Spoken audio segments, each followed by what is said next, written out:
హైదరాబాద్లో అంటే తెలంగాణలోని ల్యాబ్ టెస్టులు 70 లక్షలు జరిగాయన్నమాట. కొత్తగా బోధన ఆసుపత్రుల్లో భారీగా రోగులు వచ్చి చూసుకుంటున్నారన్నమాట. 15 లక్షలు పెరిగిన అవుట్ పేషెంట్ విభాగం. అంటే అవుట్ పేషెంట్లు అసలు ఎంతమంది ఉన్నారో అసలు మొత్తం చూద్దాం ఒకసారి.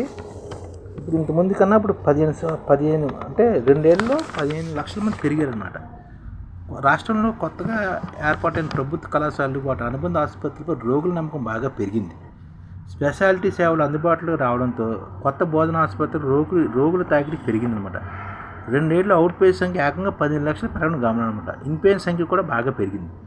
ప్రసవాల మొదలుకొని పెద్ద శస్త్రచికిత్సల వరకు, ఎక్స్రేల నుంచి సిటీ స్కాన్ల వరకు అన్ని రకాల సేవలు అందుబాటులో రావడంతో పేదలకు ఉపయోగకరంగా మారాయన్నమాట.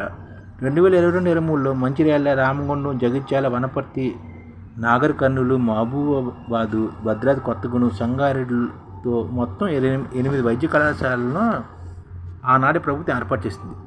ఒక్క కాలేజీలో 150 ఎంబీబీఎస్ సీట్లు అందుబాటులో తీసుకొచ్చిందన్నమాట.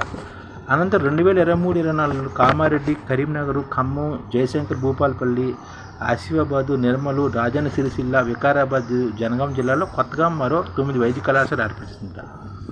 ఒక్కొక్క కాలేజీలో 100 ఎంబీబీఎస్ సీట్లతో వీటికి అందుబాటు తీసుకొచ్చింది.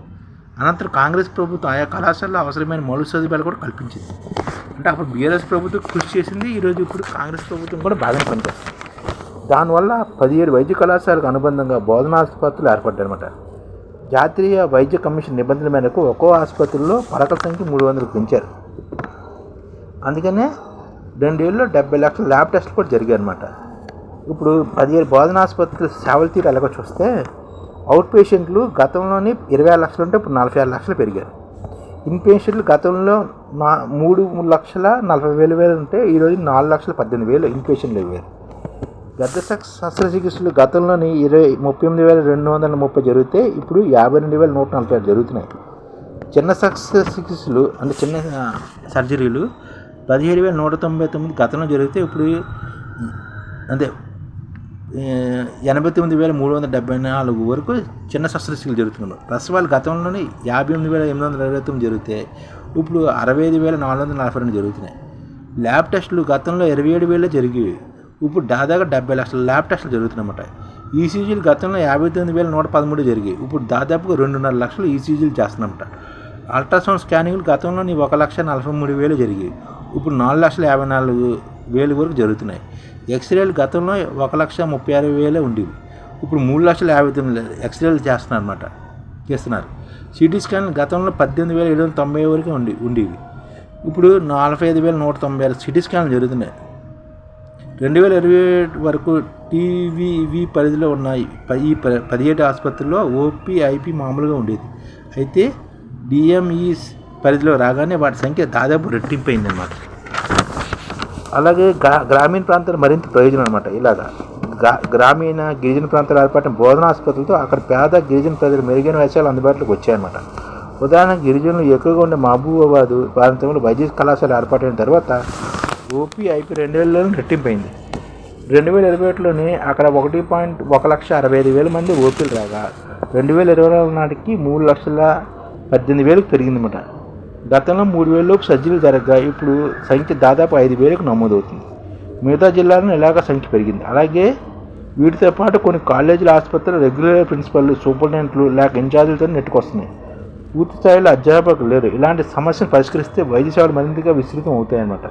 ప్రజలపై వైద్య ఖర్చు భారం ప్రభుత్వం చెప్తున్నారన్నమాట. బోధనాస్ ప్రత్యేక గుర్తింపు తీసుకొని చర్యలు తీసుకోవాలి. ప్రభుత్వ ఆసుపత్రి బోధన ఆసుపత్రిగా రోగుల నమ్మకం పెరిగింది. కొత్తగా ఏర్పాటైన మెడికల్ కాలేజ్ అనుబంధ ఆసుపత్రిలో భారీగా ఓపీ, ఐపీ నమోదవుతుంది. ఈ మేరకు వైద్య సేవలు పెరిగాయి. మరింత పెరిగే చర్యలు తీసుకుంటున్నారు.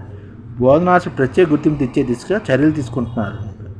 వచ్చి కాలేజీలన్నింటినీ రెగ్యులర్ ప్రిన్సిపల్, ఆసుపత్రి సూపరింటెండెంట్లుగా నియమిస్తే ఇంకా బాగుంటుంది ఈ కాలేజీలు.